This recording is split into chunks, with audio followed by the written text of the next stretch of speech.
Yeah, what's up, everybody? So, if you don't mind, I'm late to begin the video, but I'm sorry about that. So, today this video going to reaction to another JTVideo Phase 8. So, today project number 4 is Ghost Rider. Yeah. So, it's going to be making his whole Ghost Rider movie, but we had a Ghost Rider movie was Marvel before MCU and came out. Yeah.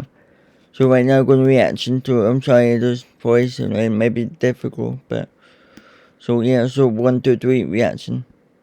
Hello everyone and welcome back to Rebooted MCU. Today we're here with Rebooted MCU Phase 8 Part 4. I know we finally have a character that many of you have been waiting to see finally get their own project in Rebooted MCU, so I'm not going to waste any time. Let's jump into this project. The fourth project of Phase 8 is Ghost Rider, and it takes place in Universe 2037. The project opens as we see Johnny Blaze, aka Ghost Rider, played by Omari Hardwick, driving his motorcycle down a long dirt road in the middle of rural Mississippi. It has been 2 years since the events of the Scarlet Witch, and Blaze has been on the run ever since he attacked Mephisto. He was only able to escape by quietly following Wanda out of the Hell Dimension, but Mephisto did not take kindly to his betrayal, having sent demons and soldiers from the fallen angels after him. This has caused Blaze to become physically and mentally exhausted, constantly looking over his back at the prospect of an attack. Blaze tells himself that he needs to grab another coffee at the next gas station he sees, but suddenly, we watch as a massive explosion causes Blaze to steer off the road as he is flung into the brush along the side of the road. As he regains his bearings, we watch as Parker Robbins, aka the Hood, played by Anthony Ramos, walks towards him, saying that it is nice to finally see his partner after all this time. Blaze stands, with his head transforming into a blazing skull, as he asks if Mephisto finally decided to send a worthy opponent after all. Hood snarls, cursing Blaze for forcing him to have to kill his partner, with Blaze saying that he should get out while he still can. If Mephisto betrayed him, he will betray Hood as well. Hood drops his cloak, telling Blaze that they both made a deal with Mephisto, becoming his servants and gaining the power of the Spirit of Vengeance, a decision Blaze says was the worst he ever made. Hood suddenly begins transforming into a demon, telling Blaze that he is sorry that he has to do this, but it appears that he has no choice but to take him in, dead. Blaze fights against Hood in his demon form, and in spite of the increased power of the Hood, Blaze is able to gain the upper hand, wrapping his Hellfire chain around Hood's neck and with one massive pull, decapitates his former colleague, killing him. Blaze collapses from the exhaustion, his head returning to normal as he hears footsteps approaching. Blaze turns as his face turns pale, as we see the second in command under the King of Hell, Lucifer, played by Matthew McConaughey, who smiles at Blaze, saying that all this talk about the Spirit of Vengeance is cute, but he still hasn't tapped into his full power yet. And until he does, he will not be able to continue running from the King of Hell. Lucifer picks up Blaze, who struggles in an attempt to escape but fails to free himself, asking Lucifer what he plans on doing with him. Lucifer smiles, saying that when one of his own men commits an act of insubordination, the only response is torture, planned by the King of Hell himself. And as we watch a portal open on the ground, Lucifer descends into the Hell Dimension as the title card appears. We cut to around the middle of the afternoon on the outskirts of New York as we see Danny Ketch, played by Kadur Williams Sterling, unlock the front door to his home as he enters along with his friend Steve Levins, played by Joe Seo. Inside we see Barbara Ketch, played by Patricia Allison, watching the news, as a voice calls from the kitchen asking Danny about his day. Danny enters, saying that his day at Bronx Community College is just like every other day, boring, as the person in the kitchen is revealed to be Roxanne Simpson, the wife of Johnny Blaze, played by Rocky Trackrar. Roxanne hands Danny some snacks as she tells him about how proud she is of how seriously he is taking his studies. Danny thanks her and says that he and Steve are going upstairs to play some video games, but also asks if she has heard anything about Johnny. Roxanne sighs, and that despite Johnny being gone for 2 years, she knows he is still out there, and that she promises to update Danny if she hears anything. As Danny heads upstairs, we cut to see what Barbara is watching on the TV. The show is a Daily Bugle afternoon news update, hosted by Billy Walters, but by Adam Colborn, who provides details about the biggest news stories sweeping the nation. A crime boss known as Arcade managed to steal a golden serum for the United States government. The serum said to grant a person the power of 1,000,000 exploding suns. Walters reports that Arcade has no connections with the Maggia and does not have any history working with any foreign governments, and managed to steal the serum by using a fake alias while working alongside CDC Director Jeffrey Clive for the previous 3 years, gaining security clearance that gave him easy access to the serum. As the report ends, Barbara shouts to Roxanne, laughing about how stupid President Val is, with Roxanne laughing and saying that is nothing new. However, as Roxanne prepares dinner, she thinks quietly to herself, desperately hoping that her husband is okay.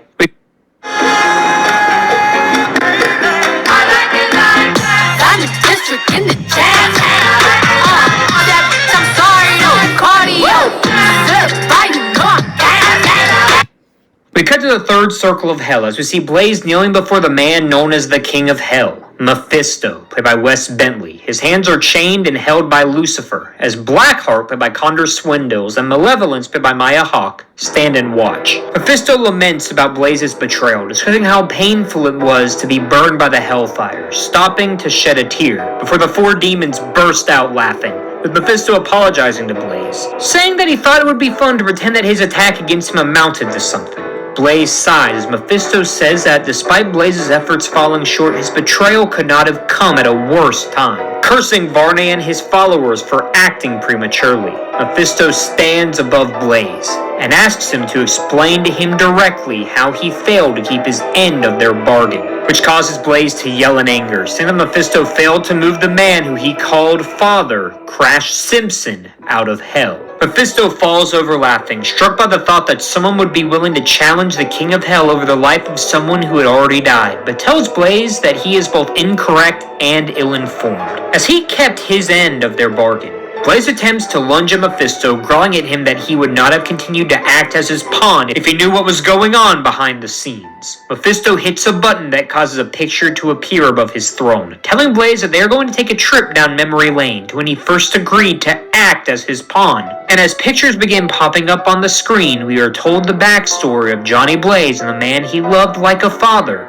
Crash Simpson. Johnny Blaze would grow up in the world of stuntmen, with his father, Barton Blaze, played by Iman Walker, being considered one of the best up-and-coming motorcycle stunt performers in all of New York. Unfortunately, Barton would die tragically attempting to break Evel Knievel's Kings Island jump record, leaving a teenage Johnny played by J.D. McCrary in the care of his best friend and fellow stuntman, Craig Crash Simpson, played by Bruce Campbell. Crash and Johnny would go on to form a strong relationship, with Crash teaching Johnny how to be a man, how to ride a motorcycle, and also helping him cultivate an interest in stunt work himself, taking him along on his traveling stunt show, aptly named Crash Simpson's Daredevil Biker Show. While Johnny viewed Crash as a father, he viewed Crash's executive assistant, Frances Ketch, played by Gabrielle Dennis, like a mother, feeling like he finally found a family, considering he grew up feeling left out, since his father would always put his work and career in front of his relationship with his son. Johnny would also grow close with Crash's daughter, Roxanne, played by Yasmine Fletcher, and the two would date and eventually get married. Everything was going great for Johnny and his found family,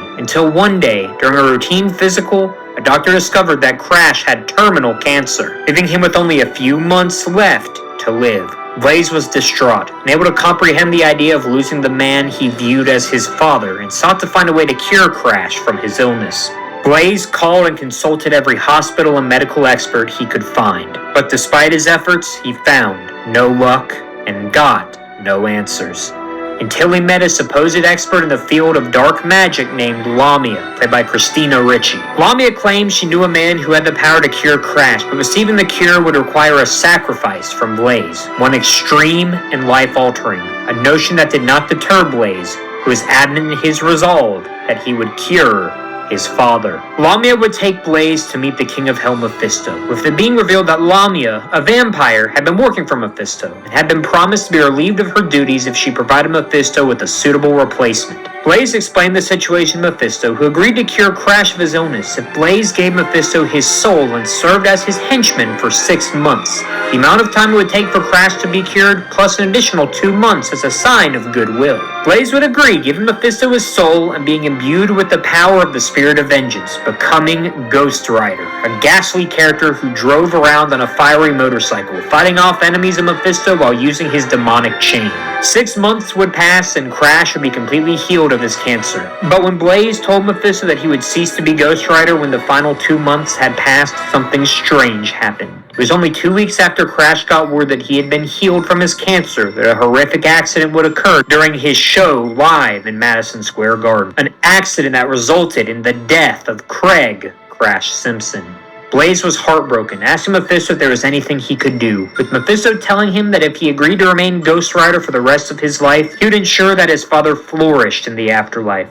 Blaze agreed to the terms, asking just one thing, that Crash be kept in a place where his soul could truly rest, someplace other than hell. Mephisto nodded at this request, but said nothing more, securing Blaze's services for the remainder of his life. To make matters worse, Johnny and Roxanne would find that Francis had died in a tragic drug overdose while coping with the death of Crash, leaving behind 2 newborn children, a daughter named Barbara and a son named Danny. Following in the steps of his father, Blaze would adopt Barbara and Danny, legally being named their guardian and raising them alongside Roxanne, becoming the man both Danny and Barbara viewed as their older brother. This all changed when Blaze attacked Mephisto after finding out that Crash had been secretly kept in hell for this entire time, making it to where he could no longer return to his family. Out of fear for their safety, Mephisto went looking for him while they were around. As the flashback ends, Mephisto turns to Blaze and says that as his memories have shown, he never went back on his word.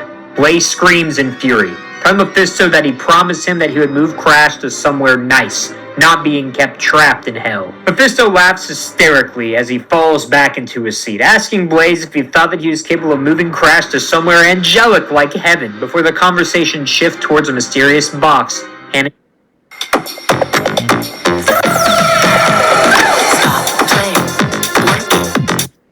handed to Mephisto by Malevolence. Inside, Mephisto removes the object that granted Blaze the power of the Spirit of Vengeance, the Medallion of Power. Mephisto reveals the Medallion of Power holds the essence of the being that he overthrew, the former king of hell and the man who was cursed with the Spirit of Vengeance, Zarathos, and is stored on the 9th circle of hell, treachery, an area that is accessible only to Mephisto and his children. Mephisto explains that Blaze's soul is housed within the medallion, and that while he attempted to run from him this entire time, he always knew that he would return. For as long as he controls his soul, Blaze will never truly have free will. Further, Mephisto reveals that he allowed Blaze to run for so long in an attempt to see if he would awaken the full powers of the Spirit of Vengeance, something Blaze had been unable to do prior. You see, despite the power granted to a user being otherworldly when used normally, a person who possesses a desire for nothing but absolute hatred and revenge sees the power enhanced to a level that Mephisto feels could make Blaze a true threat. Seeing that Blaze has still not let vengeance overtake him, Mephisto decides on his punishment for Blaze. Lucifer will torture him slowly, while Blackheart will lead a small group of soldiers from the fallen angels to kill Blaze's family, who Mephisto was able to locate thanks to Hood divulging the information prior to his death. Blaze screams in anguish, begging Mephisto to leave his family out of this, but Mephisto shouts back, telling Blaze that he should have considered the consequences when he attacked him. Also saying that once Blaze has awakened the true power of the Spirit of Vengeance, his final goal will be to face Mephisto in one-on-one combat, so Mephisto can kill Blaze personally at the height of his power. And as Lucifer drags Blaze away, we watch as Blackheart travels to Limbo, the first circle of hell, and assembles a small group to join him in killing Blaze's. Tomorrow's I'm going to get my drink. Cheers.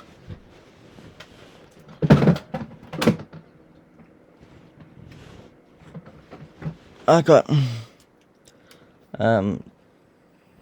Google is no piss much, so I'm sorry about that.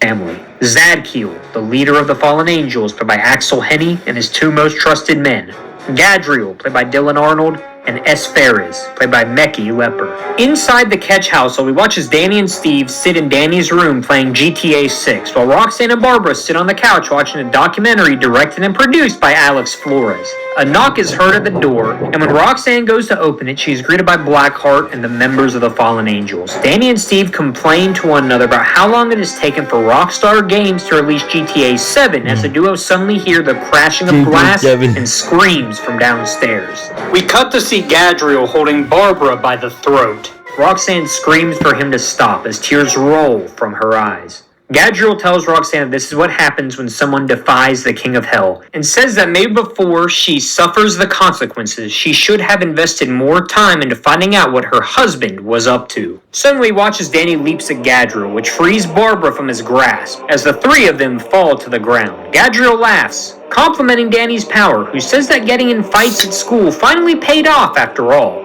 However, as Gadriel stands, he punches Danny in the face, a punch so powerful that he flies into the TV, slamming against the wall. As Roxanne and Steve scream, Gadriel picks up Barbara once again as Zadkiel walks over to the bloody Danny, seeking to make him a proposition. Zadkiel tells Danny that he is impressed with his determination, going out of his way to protect his sister. And so in exchange for agreeing to serve under the King of Hell, Zadkiel will grant him powers that will allow him to save his sister. Asfaris tells Zadkiel that choosing to offer someone the power of the Spirit of Vengeance is unwise, with Blackheart chiming in, saying that only his father has complete control over the Medallion of Power, and that if Zadkiel attempted to summon the Spirit of Vengeance without knowing how to control it and how to properly make the exchange, who knows what the outcome could be. Zadkiel snaps back, saying that his boss, Asmodeus, is worthy of becoming the new second-in-command under the King of Hell. That if he can provide the king with another worthy servant in place of Blaze, he will do so and allow Asmodeus to take credit. Danny looks confused as Gadriel squeezes Barbara's neck harder, causing her to cough up blood, with Zadkiel making his offer one final time. Danny, in a panic, accepts, and as a smile crosses Zadkiel's face, he chants an incantation and summons the Spirit of Vengeance. From the third circle of hell, he watches the Medallion of Power glows as a wisp of energy emerges and races through the second and first circles of hell, finally making its way out of the hell dimension and flying directly into Danny. Danny opens his eyes and finds himself in a different world than his own. The surroundings are distorted as a demonic-sounding voice speaks, introducing itself as Zarathos, played by Gary Oldman, the embodiment of the Spirit of Vengeance, who officially grants the power of the Spirit of Vengeance onto Danny.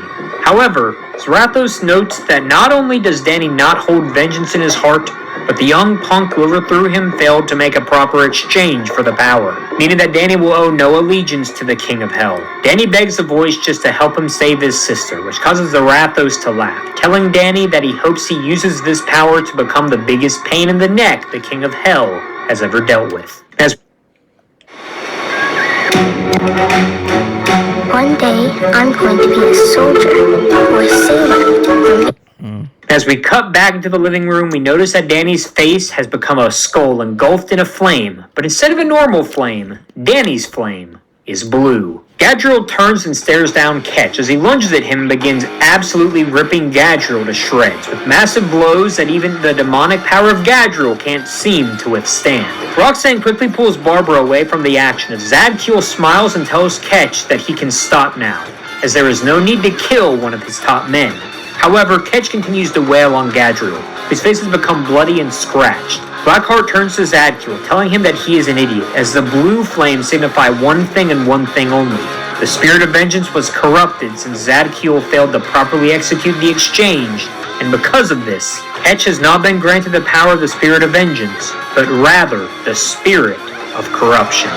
Zadkiel grits his teeth as he watches Ketch land a blow that kills Gadriel, recalling the horrific memory of the only other person who wielded the power of the Spirit of Corruption, Bai Gu Jing.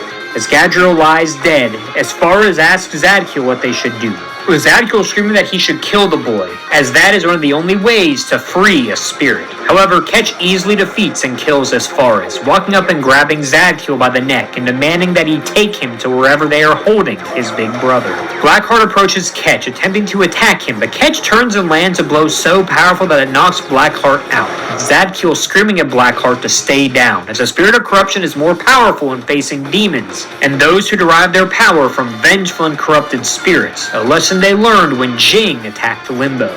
With Blackheart knocked out, Zadkiel tells Ketch to calm down, as he will take him to the location where they are holding Blaze, as we slowly watch Ketch drag Zadkiel outside, who opens a portal to the Hell Dimension, as the two descend into its depths, with Ketch having one mission in the back of his head: find and rescue his older brother. In the second circle of Hell Lust, we see a chained-up Blaze panting and bleeding from his mouth, as Lucifer circles him and repeatedly strikes him with a spiked whip. Blaze grunts in pain as Lucifer laughs, asking if Blaze has finally learned his lesson. which Blaze responds by spitting blood on Lucifer, saying that if he really wants Blaze to unlock the full power of the Spirit of Vengeance, he should tread carefully, as the first person who he will use it against is him. Lucifer smacks Blaze in the face, saying that somewhere in the depths of his heartless body, he does feel sad for having to torture his employee like this, but says that the purpose of oneself is to push for power in any way possible. And when you find someone more powerful than you bide your time, while slowly waiting for your time to strike and usurp. And by showing your loyalty through removing those who would attempt to usurp yours and their authority. That is the true source of power. Blaze smiles, asking if Lucifer really intends to overthrow Mephisto, a statement that causes Lucifer to cackle, reminding Blaze that if the difference in strength between the two of them is the length between the edge of a cliff and the bottom of a canyon, the gap in strength between he and Mephisto is a distance between heaven and hell, saying that nobody will ever be able to defeat his master.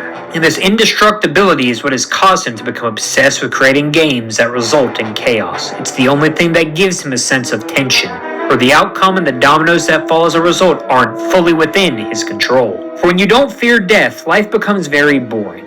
Blaze tells Lucifer not to speak too quickly, as when he is freed, he will be the one to defeat the King of Hell.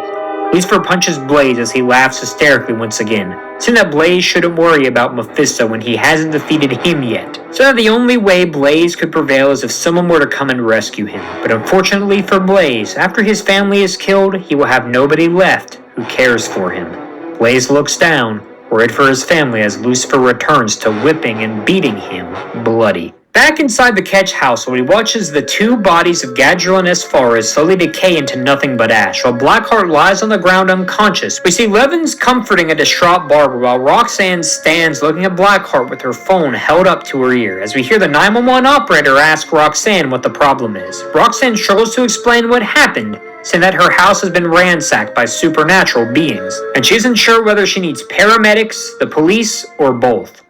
Inside the police station, we see Officer Stacy Dolan, played by Jordana Brewster, enjoying lunch in a break room, when her meal is interrupted by New York Police Commissioner Misty Knight, played by Simone Missick, who informs Dolan that her favorite troublemakers, the Ketch family, have called in and claim to have been attacked by a supernatural threat.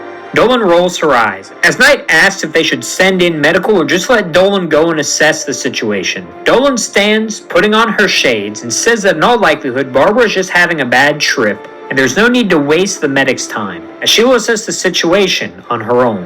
And as Dolan hops inside her police cruiser and takes off, we cut inside the first circle of Hell Limbo as we see Ketch surrounded by members of the fallen angels. Zadkiel, gasping for air, telling his men not to fear, as this time they are prepared for the spirit of corruption, as we watch the fallen angels begin to swarm and attack Ketch, who screams for them to bring him to his brother. Back inside the Ketch household, he watches Blackheart slowly regains consciousness as Roxanne brandishes a shotgun with both Levins and Barbara cowering behind her. Roxanne screams at Blackheart, saying that if he should attempt to do anything, she will shoot him dead.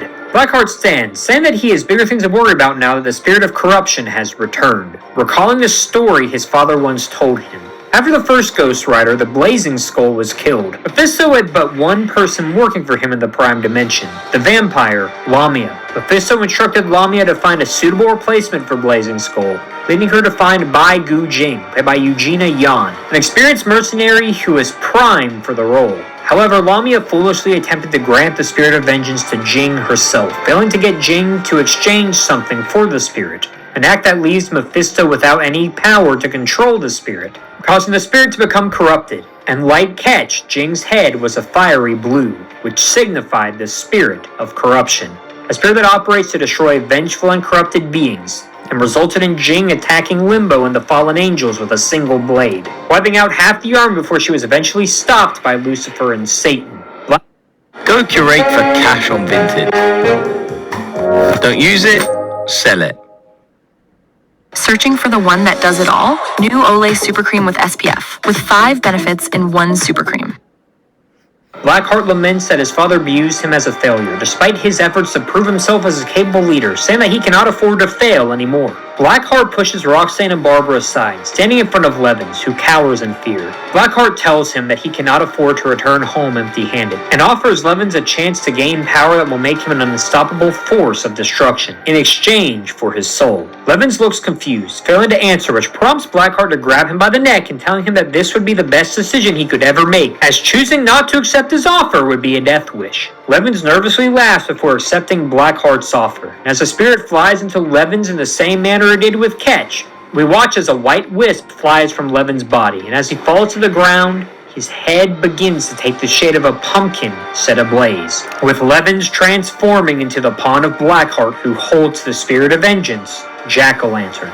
Blackheart smiles and says that he would like to test his new pawn's power before they return to hell, chanting an incantation which summons a lesser demon into the household, resulting in both Roxanne and Barbara screaming in horror as outside Officer Dolan arrives at the home. Back inside Limbo, we watch as Ketch fights a swarm of fallen angels, but even with his strength and heightened power against them, the sheer number of opponents begins to cause Ketch some trouble. Zadkiel barks at his men to keep Ketch away from the weapon, as we see the fallen angels push Ketch to the ground, pinning him down. As Ketch lies on the ground, he begins to lose faith in his ability to save his brother. The confidence in his power is shaken as he begins to give up hope. And as he begins to give up hope, he hears a noise that sounds eerily like a voice, emanating from a sword on the opposite side of his position. The eerie voice calls to him, beckoning him to remove the blade from the ground and use it to vanquish the fallen beings from existence. Ketch, suddenly feeling energized, begins fighting back against the swarm of angels and makes his way towards the blade. Zadkiel yells, demanding that his soldiers stop Ketch, for if they don't, there is a chance that they will all perish. Emil, played by Leo Woodall, asks why nobody bothered to move the blade since Jing's attack, with Denial, played by Melissa Roxburgh, reminding him that the blade's sole power is to destroy corrupted and fallen beings, and that nobody, not even Mephisto himself, could wield the blade without having their body turn to ash. After fighting through hordes of fallen angels, Ketch reaches the blade and pulls it from the ground, learning that the Netheranian blade is known as the Blight Blade, a sword that contains a small remnant of the spirit of corruption and is fully powered when a being who possesses the spirit of corruption wields it. A fallen angel flies at Ketch, who swings the blade and slices the angel in two, as the angel's body instantly turns to ash. Ketch smiles as his skull burns blue, leaping into the crowd of fallen angels as he begins dismantling their forces with the blade. Back in the Ketch household, we watch as Officer Dolan breaks the door and enters the home, as she finds Roxanne and Barbara screaming while Jack-o'-lantern fights against some minor demons summoned by Blackheart. Dolan attempts to interfere, firing multiple rounds with her pistol at the demon, but this does nothing more than anger the demon, who lunges at Dolan. Thankfully, Jack-o'-lantern is able to defeat the demon before it can attack Dolan, resulting in Blackheart voicing his pleasure with Jack-o'-lantern's ability, and guiding him outside for their descent into hell. Dolan attempts to stop the duo, but Blackheart pushes Dolan out of the way, saying that she should be thanking them, for his pawn allowed her life to be spared from a grisly death this day. As Blackheart opens the portal to hell, we watch as Dolan falls to her knees, unable to comprehend what she just witnessed. As Blackheart and Jack-o'-lantern make their way to Limbo, the carnage is abundant, with large piles of ash filling the walkway, with the fire of Ketch still burning brightly. Blackheart instructs Jack-o'-lantern to take down Ketch, while he goes to retrieve the Medallion of Power in order to rectify Zadkiel's mistake. As Jack-o'-lantern jumps into battle with Ketch, Blackheart quickly makes his way into Lust, where we see Lucifer continuing to torture Blaze, as he asks Blackheart what he's doing. Blackheart informs Lucifer of everything that has transpired, saying that Blaze's younger brother is attempting to free him, but that he shouldn't worry, as he is going to gain control of the situation by forcing Ketch to make a proper exchange using the Medallion of Power. As Blackheart quickly rushes towards the third circle of hell, we watch as Blaze reflects on the news, with his head bursting into flames with such power and ferocity that it manages to melt the chains that trapped him. Lucifer laughs, saying that the torture has awakened a decent amount of power, with his flames being stronger than before, but asks Blaze what kind of vengeance is generating this level of power. Blaze stands, saying that his heart can't help but be filled with gratitude for his little brother being willing to come to his aid, but is also filled with the fiery sense of vengeance, because Mephisto underestimated the power of his family. Lucifer laughs as we see Blaze leap into action, as the two begin a duel. As Blackheart arrives in Gluttony, he finds Malevolence sitting on Mephisto's throne with a medallion of power next to her. Blackheart grabs the medallion and asks his sister where their father is gone. Malevolence reveals that Mephisto and Asmodeus went to the fifth circle of hell, Anger, to check the treasure vault to see if there was anything that they could give Drake, who will be stopping by Hell later. Blackheart tells his sister not to mention anything to Father, as he will finally prove that he is a capable leader. And as he walks away, Malevolence laughs and says that despite her not knowing what's going on, she knows her brother will find a way to screw things up. In Limbo, we watch as Ketch continues to fight Jack-o'-lantern, but after learning his identity, he has become discontent about continuing the fight. Despite this, Malevolence continues to attack Ketch, saying that he was given direct orders to defeat him. And even if he wanted to, he cannot disobey a direct order. Ketch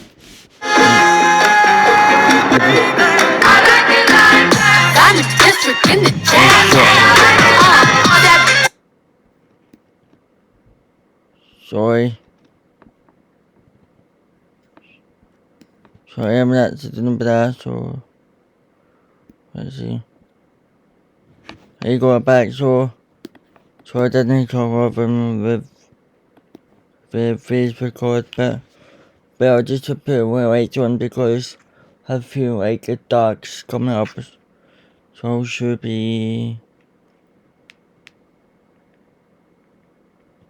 back later. Yeah, it's much better.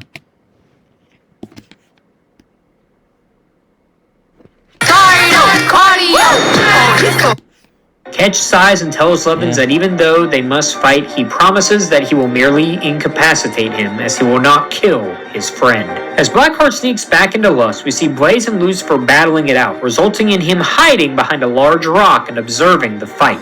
The torture Blaze suffered caused the Spirit of Vengeance to increase in power substantially, but was still not enough to surpass Lucifer. Lucifer begins to gain the upper hand on Blaze, knocking him to the ground and lifting up the spiked end of his wing to pierce Blaze's heart.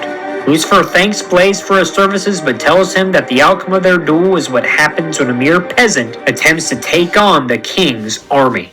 But as Blaze prepares to die, we watch as a blue flash flies across the screen as Lucifer's wing falls off, having been cut from his body, and as Lucifer screams, we see Ketch holding the light blade standing in front of Blaze, apologizing to his big brother for taking so long. But now, Blaze does not have to fight this battle alone anymore. As Blaze pats Ketch on the back, we hear Lucifer's screams turn into laughter as he quickly turns to the duo and tells them that he is about to show them something that will truly give them an idea of how outgunned they truly are in this fight. As he says this, we watch the new wing grows, replacing the old wing cut off by Ketch, with Lucifer revealing that demons who have mastered their demonic powers like he and Mephisto have are able to regenerate their limbs, meaning that the only way to defeat him is to land an attack that completely destroys his entire being. A seemingly impossible feat.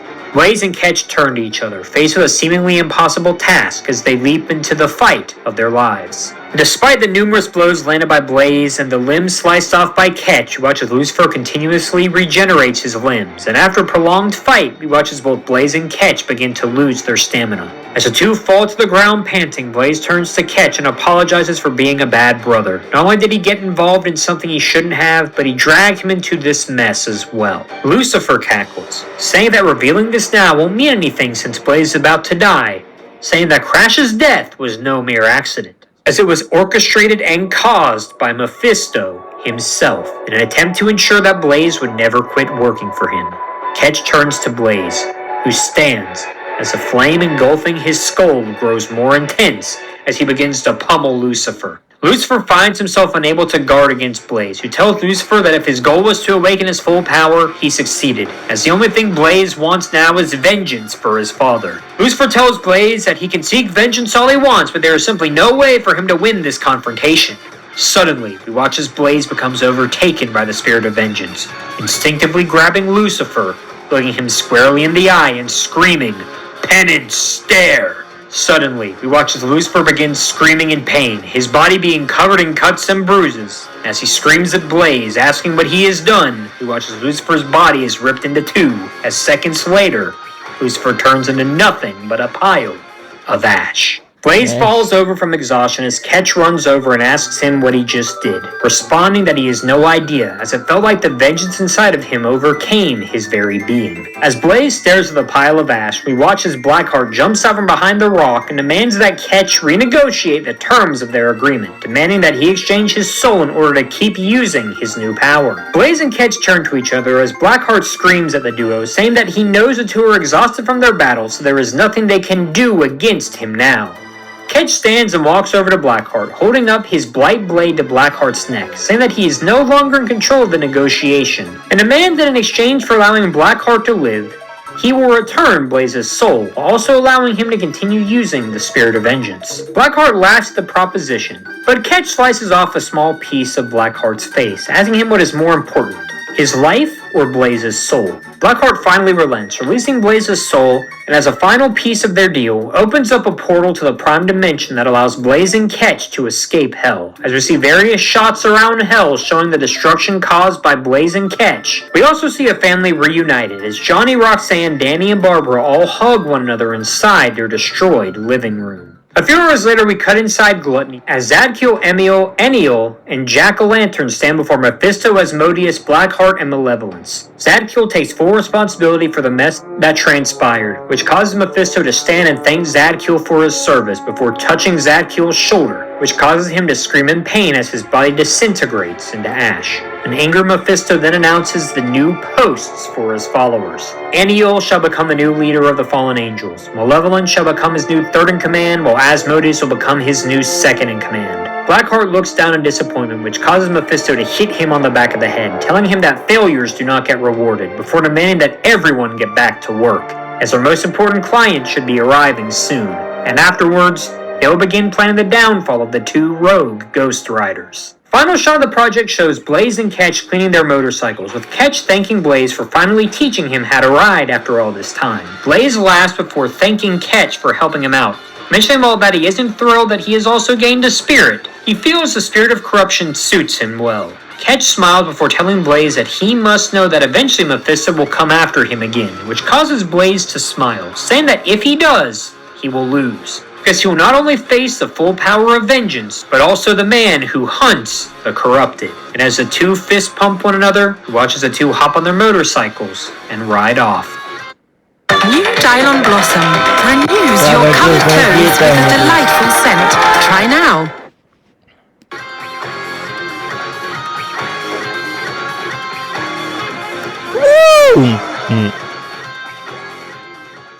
In the first post-credit scene, we cut inside the third circle of Hell, Gluttony, as we watch the fallen angels stand in line, forming a walkway that leads directly into Mephisto's chamber, as a cloaked figure walks past. As the figure enters the room, Mephisto smiles, saying that it has been some time, and asking if he has heard anything new about Varney. The figure reveals that the seal placed on Varney by Mephisto is being tampered with, and it is only a matter of time before Varney is released once again. Mephisto smiles, saying that he knew this day would come, and asks the figure if he is asking for his permission to fight once more. The cloaked figure says that he did not come to ask permission. He came to tell Mephisto that this time he is more powerful than ever before, and will kill Varney to cement himself as the king of the vampires. Mephisto laughs hysterically, encouraging the man to cause as much chaos as possible, the figure dropping his hood and revealing himself to be Dracula, played by Anthony Starr. In the second post-credits scene, we cut inside Gina's diner in New York as we see Gina Landers, played by Yvette Nicole Brown, bringing a cup of coffee to Stacy Dolan, who thanks Gina and says that everyone thinks she is crazy. She was told to take a few days off after the Ketch incident because everyone thinks she is suffering from delusions caused by stress and panic, but that's simply not the case.